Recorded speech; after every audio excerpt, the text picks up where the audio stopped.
नमस्कार साथियों, जो है कि आप सभी का कर्मा एजुकेशनल चैनल में बहुत बहुत स्वागत है। और आज जो हम लोग यहाँ पर जो है बीए सेकंड जो है कि ईयर में थर्ड सेमेस्टर के अंतर्गत एक जो है सांख्यिकी के मूल सिद्धांत में जो सेकंड यूनिट है, मतलब जो है कि सेकंड प्रश्न पत्र है, उसके अंतर्गत जो हम यहाँ पर देखिए एक क्वेश्चन देखने वाले हैं कि सतत और खंडित चर में क्या अंतर होता है। और इसमें जो है हम लोग यहाँ पर इसको कॉलम वाइज जो है कि बांट करके अध्ययन करेंगे, ताकि मतलब जो है कि यहाँ पर तुलनात्मक अध्ययन करने के से जो है आपको सारी इसके पॉइंट याद हो जाए।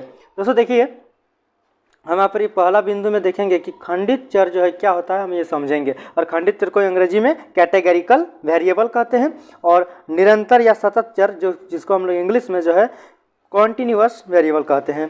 तो अब देखिए यहाँ पर है कि खंडित चर के अंतर्गत जो है हम वह मान को मतलब जो है कि ला सकते हैं या उस मान को देख सकते हैं कि वह मान है जिनका स्वरूप स्वयं जो है एक अस्थाई व स्वतंत्र सत्ता होता है। अर्थात दोस्तों जो है कि ये अपने आप में फुल कंप्लीट होता है और अपने आप में एक पूरा होता है। पूरा का कहने का मतलब जो है कि पूर्ण रूप से जो है यह स्वतंत्र और जो है अस्थाई होता है, मतलब एक तरह से जो है कि एक अस्थाई होना अपने आप में। ठीक है, तो ये चीज़ हो गया। उसके बाद देखिए जब हम लोग यहाँ पर निरंतर अथवा सतत चर की जब बात करेंगे कॉन्टिन्यूअस वेरिएबल के अंतर्गत, तो इसमें देखेंगे कि इस श्रेणी के अंतर्गत जो है वो मान आते हैं जिनके भौतिक रूप का सूक्ष्म से सूक्ष्म विभाजन किया जा सकता है। अर्थात दोस्तों अगर कहीं 10 जो है कि 10 नंबर दिया हुआ है तो 10 को नंबर जो है कि और भी जो है कि उसको अगर 10 से कहीं और ज़्यादा लिखना है, थोड़ा सा ज़्यादा, तो हम जो है इसको 10.5, ठीक है, 10.5, 3, 7, 5, इस तरह से जो है कि हम लोग क्या कर सकते हैं, उसको और भी विभाजन, इसको थोड़ा सा बढ़ गया हो सकता है, उसको थोड़ा और काटना, अगर हमको कम करना है तो 9.5, 9.7, इस तरह से देखिए एक उसका जो है कि पूरा जो आंकड़ा था 10, तो 10 से जो है कि उसका पूरा इकाई को हम लोग तो कम ज़्यादा कर सकते हैं। तो इसको हम लोग कहते हैं जो कि सतत चर अर्थात निरंतर चर, कॉन्टिन्यूअस वेरिएबल। अब हम जैसे उदाहरण के तौर पर मैं आपको जो है कि समझाने का प्रयास करता हूँ। देखिए क्या है उदाहरण में। देखिए जब हम उदाहरण की बात करेंगे तो हम देखेंगे कि उदाहरण में कि ये जो है कि खंडित चर के अंतर्गत कि 10 बालक जो है अपने आप में क्या है, एक तरह से एक पूरा आंकड़ा है, मतलब इसमें कोई कम ज़्यादा करने की जो है विभाजन इसमें नहीं होगा। ठीक है, खंडित चर में किसी भी प्रकार का विभाजन हम लोग नहीं कर सकते हैं। उसके देखिए 2 लड़कियाँ, तो 2 लड़कियाँ अपने आप में क्या है, कंप्लीट है। एक परिवार के सदस्यों की संख्या का 5 होना, तो देखिए एक परिवार है, एक फैमिली है, फैमिली में जो है कि एक नियमित जो है कि सदस्यों की संख्या कितनी है, तो 5 है। उसका 10 खिलाड़ी, कोई खेल है जिसमें कि 10 खिलाड़ियाँ खेल रही हैं, ठीक है, खेल रहे हैं, और 50 सेना इत्यादि जो है कि कोई भी वायुसेना, थल सेना, जल सेना, जो है कि 3 सेना होती है, हम तो सभी जानते हैं। और इसके जो प्रमुख, सबसे प्रमुख कौन होता है, राष्ट्रपति, जो है कि ये भी आपको जानना है। उसके बाद जो है कि इस तरह में देखिए, तो ये अपने आप में सारे आंकड़े क्या है, कंप्लीट है, एक पूरा जो है कि एक स्वतंत्र रूप से जो है कि ये स्थायी और कंप्लीट है। अब देखिए हम लोग जो है सतत अथवा निरंतर जो है कि चर के अंतर्गत उदाहरण देखेंगे, उनका जो है एग्जाम्पल अर्थात उदाहरण के तौर पे समझने का प्रयास करेंगे। देखिए उस तरह में जो है सबसे पहले हम उदाहरण देखेंगे कि समय। अब देखिए यहाँ पर हम एक जो है कंप्लीट चीज़ को लिए हैं, समय अपने आप में जो है कि एक तरह से कंप्लीट रूप से हम लोग कह सकते हैं कि समय, हाँ ठीक है। तो समय जो है उसका हम विभाजन किस प्रकार करेंगे और उसको अनकम्प्लीट कैसे करेंगे, देखिए किस तरह से इसका विभाजन करेंगे। समय को शताब्दी में बांट दिए, वर्षों में बांट दिए, महीनों में बांट दिए, सप्ताहों में बांट दिए, व दिनों में बांट दिए, यहाँ तक कि दिनों से लेकर घंटों, मिनटों व सेकेंडों तक हम जो है कि समय को विभाजित कर सकते हैं, अर्थात उसका विभाजन कर सकते हैं। तो जो इसका विभाजन कर सकते हैं, जिसको जो है कि कम ज़्यादा जो है कि सारे तरह में इसका विभाजन होता है पूरा शब्दों में, जो है कि उसे हम लोग क्या कहते हैं, तो उसे हम जो है कि सतत चर के अंतर्गत रखते हैं, कॉन्टिन्यूअस वेरिएबल, अर्थात जो है कि जो निरंतर जो है कि आगे पीछे घट बढ़ सकता है। दोस्तों ये चीज़ हो गया। अब हम तीसरा जो है कि पॉइंट देखेंगे इसका।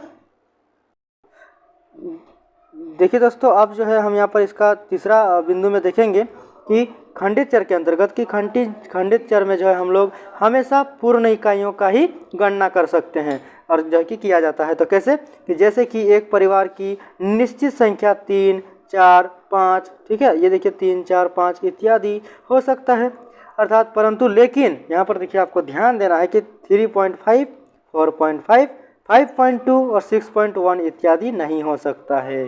तो दोस्तों आपको ये चीज़ ध्यान रखना है कि ये सब चीज़ जो है इसके पॉइंट में, अर्थात इसका विभाजन खंडित चर के अंतर्गत जो है कि विभाजन होता ही नहीं है, ये चीज़ को आपको ध्यान में रखना है। उसके बाद हम देखेंगे सतत चर के अंतर्गत, ठीक है, सतत चर अर्थात जो कि इसे निरंतर चर भी कहते हैं। तो इसके अंदर देखिए अंतर्गत हम देखेंगे कि सतत चर में 1 सेकंड को दशमलव व सहस्त्र भागों में अथवा मिली सेकंडों में जो है कि विभाजित किया जा सकता है, यहाँ तक कि उससे आगे भी विभाजित किया जा सकता है। अर्थात देखिए इसमें जो है कि खंडित चर में ये जो सतत चर, ठीक है, सतत चर में पूर्ण रूप से जो है कि विभाजन होता ही होता है और इसी को निरंतर चर भी कहते हैं। ये चीज़ हो गया दोस्तों। अब देखिए अब हम चौथा जो है कि पॉइंट देखेंगे।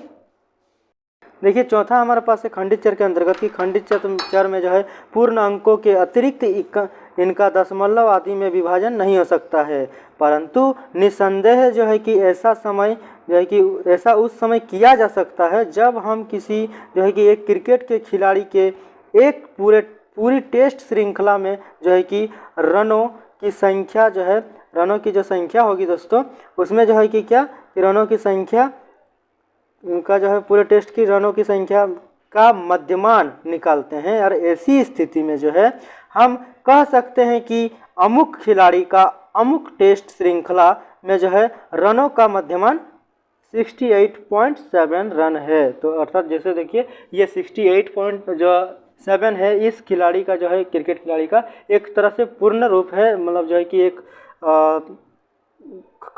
सतत चर होने के बावजूद भी जो है ये खंडित चर में जो है पूर्ण रूप से इसका ठीक है, क्योंकि ये एक रनों का जो है मध्यमान है, अर्थात उसका एक विश्लेषणात्मक रूप जो है कि होने के बाद जो है इसका एक पूरा आंकड़ा है, ठीक है, अर्थात ये इसका एक मध्यमान है। ठीक, उसके बाद देखिए हम जो है कि फिर अब देखेंगे सतत श्रेणी के अंतर्गत जो हम देखेंगे ये आपका इसके जो है कि चौथा टॉपिक को क्या है, देखिए पॉइंट को जो कि सतत चर अर्थात जो है कि श्रेणी अर्थात चर के अंतर्गत जो है वैज्ञानिक दृष्टि से हम जो है यह कह सकते हैं कि एक बालक की बुद्धि लब्धि 110.58 है या 110.82 है, ठीक है, अर्थात एक बालक की बुद्धि लब्धि इतना है। उसके बाद मनोवैज्ञानिक आंकड़ों के अनुसार परंतु गणना की सुविधा को ध्यान में रखने जो है कि रखते हुए अभी तक जो है ऐसे मानों का जो है प्राय क्या किया जाता है पूर्ण इकाई में, ठीक है, क्या किया जाता है दोस्तों, तो पूर्ण इकाई में जो है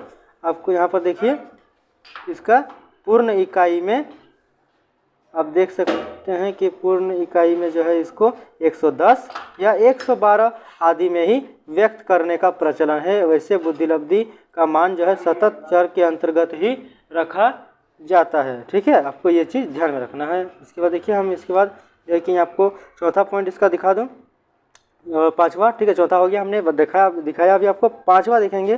तो पांचवा में आपको देखने से पता चलेगा कि देखिए इसके अंतर्गत जो है अगर खिलाड़ी द्वारा अधिक पारी तक जो है रन बनाया जा सके या क्रिकेट के खेला जो है कि जा सके या गया हो तो इसमें जो है कि रनों में बदलाव, ठीक है, रनों में